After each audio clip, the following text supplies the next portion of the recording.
Kuartal kedua pertumbuhan negara dikatakan naik 7%. Sahabat tahu kan, masyarakat kita sangat limit sekali pengetahuannya. Memang selama 20 tahun ini cara memimpin negaranya seakan tidak meminteri rakyat tetapi malah membodohi rakyatnya. Jadi data 7% ini salah? Ya enggak, bukan salah. Data itu benar 100%. Tetapi pemahaman masyarakat yang awam, terutama pengagum pejabat-pejabat saat ini, salah memahami arti naik 7% itu yang memang digiring ke arah tidak paham. Demikian juga oposisi. Itulah mengapa New Mind tidak impress dengan oposisi, tidak mau gabung dengan oposisi, karena memang aneh dan gak paham bernegara semua. Semuanya politikus, bukan negarawan. Sisanya barisan pasukan yang dikatakan penjual agama yang kalah dengan mereka yang pakai kampanye kebinekaan yang didukung dengan cuan yang besar. Begitu angka 7% kuartal kedua naik, oposisi bengong. Nggak ngerti atau malah nuduh data tersebut hoax. Sementara pengagum pejabat mengatakan tuh naik kan, hebat kan pejabatnya. Sementara realita tetangga seputaran dan orang jauh sebelum PPKM sudah berat ekonominya. Sekarang lebih nggak muter lagi, nambah sekarat, butuh oksigen. Kok nggak ada yang naik? Begini melihatnya. Biar makin paham bahwa New Mind mencoba memberikan pemahaman cara cerdas bernegara. Naik 7% itu year on year. Paham? Nggak peduli. Kini kita ilustrasikan. Tahun lalu minusnya 1,9%. Tahun ini minusnya 1,7%. Naik dari minus 1,9% ke 1,7% itu naik sekian persen. Betul kan? Ya betul, naiknya begitu kira-kira. Bukan dari 1,9 minusnya total lompat plus 7%. Ya bukan begitu. Jadi data tidak salah. Cuman demi populerisme, kayak artis gitu deh, nggak boleh terlihat jelek, jadi diambillah mengemasnya dari sisi positif. Itu tidak salah. Yang salah adalah pemahaman banyak orang yang terus dipolitisasi.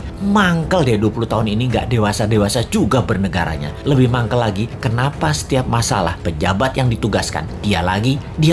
Ini menunjukkan apa? Tidak ada yang mampu, atau dia tidak paham mengelola, atau manajerialnya lemah, atau dia memiliki gaya kepemimpinan yang lain, yaitu gaya kepemimpinan yang menugaskan anak buah, dan kalau anak buah salah, anak buahnya yang disalahin karena ketidakmampuan tersebut. Posisinya kayak menang, kayak raja. Kalau kayak gini ini bukan leader yang baik. Kalau di perusahaan ya, seorang direktur memanggil 5 manajer di bawahnya dan menugaskan masing-masing departemen harus untung, harus membuat profit. Bayangin, buat profit itu kalau di perusahaan. Kalau menteri mah nggak buat profit, hanya menyelesaikan masalah non cash. Harusnya gampang ya. Lalu manajer tadi tidak ada yang menghasilkan profit. Direksi tadi marah-marah. Kenapa? Target tidak tercapai. Manajer balik lagi kerja, nambah runyam, bukan nggak profit malah rugi. Direksinya nambah marah-marah. Ketika laporan ke pemegang saham, direksi mengungkapkan kinerja manajernya. Entah bagaimana, mungkin karena shareholdernya bukan orang pintar juga, mereka banyak yang setuju memang manajernya yang nggak bisa kerja, setuju dengan direksi. Di sisi shareholder, ada shareholder yang minoritas yang mengatakan bukan, itu direkturnya yang tidak bisa mengajarkan manajernya, tidak directed leader,